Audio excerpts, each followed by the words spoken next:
Hi viewers. கடந்த 22/8/2026 சென்னையில் அண்ணா அறிவாலயத்தில் ஸ்டாலின் அவர்கள் தலைமையில் உயர்மட்ட செயற்குழு கூட்டம் ஒன்று நடத்தினாங்க. முக்கிய நிர்வாகிகள் மட்டும், சரிங்களா? அங்கே என்ன தீர்மானங்கள் நிறைவேற்றப்பட்டது அப்படின்னு சொல்லி நிறைய நிர்வாகிகளுக்கு தெரியாது. அதாவது திமுக நிர்வாகிகளுக்கு தெரியாது, திமுக தொண்டர்களுக்கு தெரியாது. ஆகையால் அங்கே என்ன தீர்மானங்கள் நிறைவேற்றப்பட்டது அப்படின்னு சொல்லி இந்த வீடியோவில் நான் விளக்குறதுக்காக தான் இந்த வீடியோவை நான் பதிவு செய்கிறேன். சரிங்களா? அங்கே நிறைவேற்றப்பட்ட முக்கிய தீர்மானங்களில் ஒன்று பார்த்திங்கன்னா, அதாவது 78 to 77 தான் பார்த்திங்கன்னா உட்கட்சி கட்டமைப்பு இருந்தது. சரிங்களா? இப்போ 110 அதிகரிச்சிட்டாங்க உட்கட்சி கட்டமைப்பு. அப்படின்னா என்னான்னு கேட்டிங்கன்னா, அதாவது இதுக்கு முன்னாடி ஒரு மாவட்ட செயலாளருக்கு கிட்டத்தட்ட 5, 4, 6 சட்டமன்ற தொகுதியில் கூட திமுகவில் ஒதுக்கியிருந்தாங்க. சரிங்களா? இப்போ நிர்வாக சீர்திருத்தமாக அந்த மாவட்ட செயலாளருக்கு ஒரு மாவட்ட செயலாளருக்கு 2 சட்டமன்ற தொகுதிகள் தான் இனிமேல் அப்படின்னு சொல்லி முடிவெடுத்திருக்காங்க. ஆகையால் இப்படி ஃபில்டர் பண்ணும்போது 77, 78 இருந்த உட்கட்சி கட்டமைப்பு இப்போ 110 உயர்த்தப்பட்டுருச்சு. சரிங்களா? இப்போ இன்னொன்று பெரிய ட்விஸ்ட் என்னென்னா, மாவட்ட செயலாளர்கள் பார்த்திங்கன்னா ஒரு 3 தடவை தான் பார்த்திங்கன்னா அவங்க மாவட்ட செயலாளராக பணி தொடர முடியுமா. சரிங்களா? 1, 2, 3 டைம் தான். அதுக்கு மேலே அவங்களுக்கு மாவட்ட செயலாளர் பதவி கிடையாது. இன்னொரு பாயிண்ட் என்னன்னா, இளைஞரணிகள் இருக்காங்க பார்த்தீங்களா, அவங்களுக்கு தான் பார்த்திங்கன்னா மாவட்ட செயலாளர்கள் அதிகம் கொடுக்கப்படணும் அப்படின்னு சொல்லி இன்னொரு தீர்மானத்தை நிறைவேற்றிருக்காங்க. அதாவது இளைஞர்கள் நோக்கி தான் இனிமேல் பயணம், இல்லைன்னா படமே ஓடாது அப்படின்ற நோக்கில் தான் போயிட்டுருக்கு. அப்புறம் இன்னொரு ட்விஸ்ட் என்னன்னா, ஒரு மாவட்ட செயலாளர் 70 வயதுக்கு உள்ளே இருந்தால் மட்டும்தான் அவங்களுக்கு மாவட்ட செயலாளர்.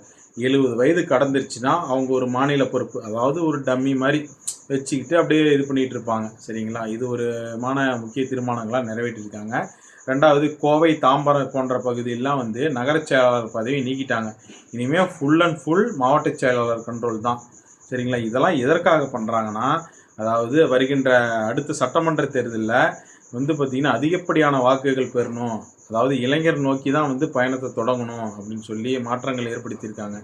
இளைஞர்களை சார்ந்த நபர்களுக்கு தான் மாவட்ட செயலாளர், ஒரு மாவட்ட செயலாளர் தொடர்ந்து 3 வருஷம் தான் பயணிக்கணும். இளைஞரணி சார்ந்த நபர்களுக்கு தான் மாவட்ட செயலாளர் பொறுப்பு வழங்கப்படும் அப்படின்னு சொல்லியிருக்காங்க. அதாவது மறைமுகமாக என்ன சொல்கிறாங்கன்னா, இளைஞர்களுக்கு, அதாவது புதிதாக வருகின்ற இளைஞர்களுக்கு தான் இனிமேல் எம்எல்ஏ, அமைச்சர் மறைமுகமாக சொல்கிறாங்க. இதுதான் ஸ்டேட்மெண்ட்டு. அதை தொடர்ந்து தான் போயிட்டுருக்கு. அதாவது நான் ஏற்கனவே பல மாதங்களுக்கு, ஒரு சில மாதங்களுக்கு முன்னாடியே நான் வீடியோ பதிவு செஞ்சுருக்கேன். இனி வரும் காலங்களில்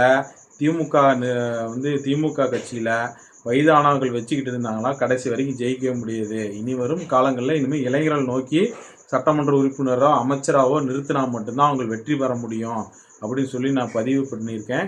அதே மாதிரி இப்போ முன்னாள் முதலமைச்சர் ஸ்டாலின் அவர்களும் இது ஆராய்ச்சி இது மாதிரி பண்ணணும் அப்படின்னு சொல்லியிருக்காங்க. ஏன்னா இப்போ எல்லாமே இளைஞர்கள் நோக்கி தான் போயிட்டுருக்கு. ஏன்னு கேட்டிங்கன்னா, அதாவது இந்த விஜய் அவர்களில் ஆட்சி அமைச்சதுக்கப்புறம் யூடியூபர், அதாவது யூடியூபர்லாம் நிறைய பாருங்க, யூடியூபர்லாம் இருப்பாங்க, பெரிய பெரிய யூடியூபர், பிரபலமான யூடியூபருக்கெல்லாம் வியூஸே போகிறதில்ல.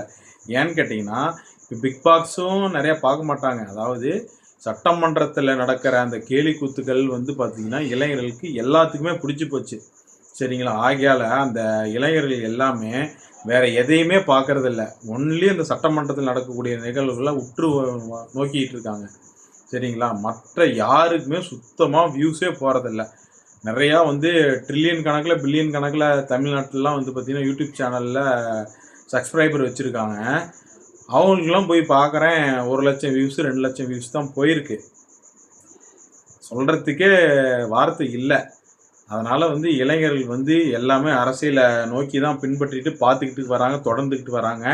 இனி வருங்காலங்களில் அரசியல் மாற்றம் நிகழ்ந்தால் மட்டும்தான் பார்த்திங்கன்னா ஓரளவுக்காவது வெற்றி பெற முடியும் அப்படின்னு சொல்லி முன்னாள் முதலமைச்சர் ஸ்டாலின் அவர்கள் பாதையை மாற்றி அமைச்சிக்கிட்டு வராரு. சரிங்களா? இன்னும் ஏடிஎம்கேல இன்னும் இந்த மாற்றங்கள் ஆரம்பிக்கலை. இவங்க கொஞ்சம் முன்னதாகவே அட்வான்ஸாக போயிட்டுருக்காங்க. சரிங்களா? இனி வரும் காலங்களில் அனைத்து கட்சியிலுமே இளைஞர்களுக்கு முன்னுரிமை கொடுத்து அவங்களுக்கு சட்டமன்ற சீட்டு வழங்கி எம்எல்ஏவோ அமைச்சராவோ நிறுத்துறேன்னு சொல்லி முன்மொழிஞ்சால் மட்டும்தான் இனி வருங்காலங்களில் அந்த கட்சிகள்லாம் தப்பிச்சு முன் வர முடியும் அப்படின்னு சொல்லி தெளிவாக தெரியுது. மீண்டும் அடுத்த வீடியோவில் சந்திப்போம். இது போன்ற தகவல்கள் நீங்கள் தெரிஞ்சுக்கணும்னு ஆசைப்பட்டீங்கன்னா மறக்காமல் லைக் பண்ணிட்டு, ஷேர் பண்ணிட்டு, சப்ஸ்கிரைப் பண்ணிடுங்க. டாட்டா பாய் பாய்.